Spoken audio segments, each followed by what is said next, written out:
যেই ছাত্ররা এই অভ্যুত্থানের সামনে থেকে নেতৃত্ব দিয়েছে তাদের প্রতি এতটুকু শ্রদ্ধা সকল রাজনৈতিক দলের ব্যক্তিবর্গের থাকা উচিত। এই যে এত বড় ত্যাগ, এই ত্যাগ কিন্তু শুধুমাত্র তাদের ত্যাগ নয়, এটা পুরো বাংলাদেশের জন্য ত্যাগ। এই যে যারা এখন বাংলাদেশের রাজনৈতিক পরিমণ্ডলে কথা বলছে, এই মানুষগুলো কিন্তু আর স্বাভাবিক জীবনযাপন করতে পারবে কি না এটারও নিশ্চয়তা ছিল না। কেউ যদি অনৈতিকভাবে বা অযৌক্তিকভাবে কোনো একটি সুবিধা বঞ্চিত করে, দেশ হিসেবে বাংলাদেশ তার অপশন খুঁজে নেবে। রাজনৈতিক গেল আসলে এটা ফ্যাক্ট না। আগামীর বাংলাদেশে যদি আমরা গণতান্ত্রিক বাংলাদেশের দিকে এগিয়ে যাই সামনে, তাহলে যেই রাজনৈতিক দলই ক্ষমতায় আসুক না কেন, যেই ছাত্ররা এই অভ্যুত্থানের সামনে থেকে নেতৃত্ব দিয়েছে তাদের প্রতি এতটুকু শ্রদ্ধা সকল রাজনৈতিক দলের ব্যক্তিবর্গের থাকা উচিত। এবং আমি বিশ্বাস করি যে এক্ষেত্রে বিএনপি তাদের জায়গা থেকে কিংবা বিএনপির কোনো নেতা তাদের জায়গা থেকে আরও বেশি এই দায়িত্বটি পালন করবেন, কারণ যেহেতু তারা বড় দল, তাদের কাছে মানুষের প্রত্যাশা অনেক বেশি। আমাদের জন্য যদি তাদের কোনো পরামর্শ থাকে তারা সেই পরামর্শটি দিবেন, এবং এই দেওয়ারই একটি সুন্দর শ্রদ্ধার একটি সম্পর্কের মধ্য দিয়ে এইটি দেওয়া উচিত। সেই জায়গা থেকে আমরা তার কাছে এটি প্রত্যাশা করব।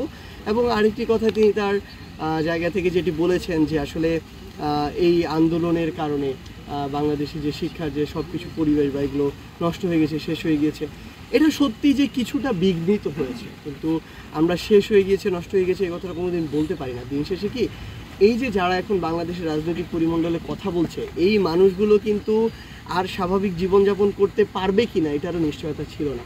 আমরা দেখেছি কিভাবে বিএনপির যারা অনেক বেশি স্ট্রাগল করেছে বিগত 16 বছর ধরে, তারা তাদের বড় বড় নেতৃবৃন্দ কিভাবে কান্নাকাটি করেছে সোশ্যাল মিডিয়ার সামনে এসে, যে তারা তাদের পরিবারের সামনে যেতে পারছে না, তার পরিবারের গুরুত্বপূর্ণ একজন সদস্য, তার ভাই মারা যাচ্ছে, দাফন করতে যেতে পর্যন্ত পারছে না।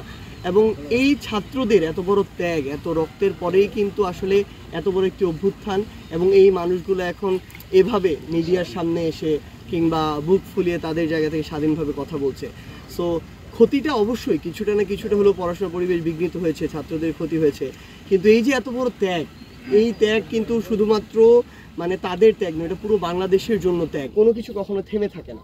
আমরা মনে করি যে আমাদেরকে কেউ যদি অনৈতিকভাবে বা অযৌক্তিকভাবে কোনো একটি সুবিধা বঞ্চিত করে, দেশ হিসেবে বাংলাদেশ তার অপশন খুঁজে নেবে।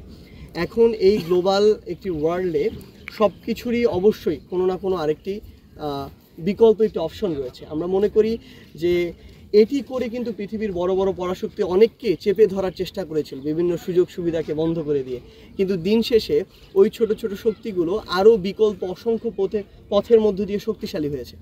বান্ডেল থাকলে প্রতি সেনমানিতে টাকা বাঁচবে। বিকাশ সেনমানি বান্ডেল কিনে জিতুন প্রতি লেনদেনে। তো আমরা মনে করি শুধু ভারত নয়, এক্ষেত্রে পৃথিবীর যে কোনো দেশই যদি তাদের জায়গা থেকে বিভিন্ন বাণিজ্যিক চুক্তি বা অন্যান্য অনেক সুযোগ সুবিধার জায়গায় আমাদেরকে এরকম চেপে ধরার চেষ্টা করে, আমরা মনে করি যে পুরো বিশ্ব আমাদের জন্য খালি রয়েছে। আমরা বিশ্বের অন্য জায়গায়, যে জায়গায় আমাদের এই সমতার, শ্রদ্ধার এবং ভ্রাতৃত্বের যে সম্পর্ক, এই সম্পর্কটি রেখে আমরা আমাদের সুন্দর একটি বাণিজ্যিক সম্পর্ক করতে পারবো, আমরা সেদিকে যাব।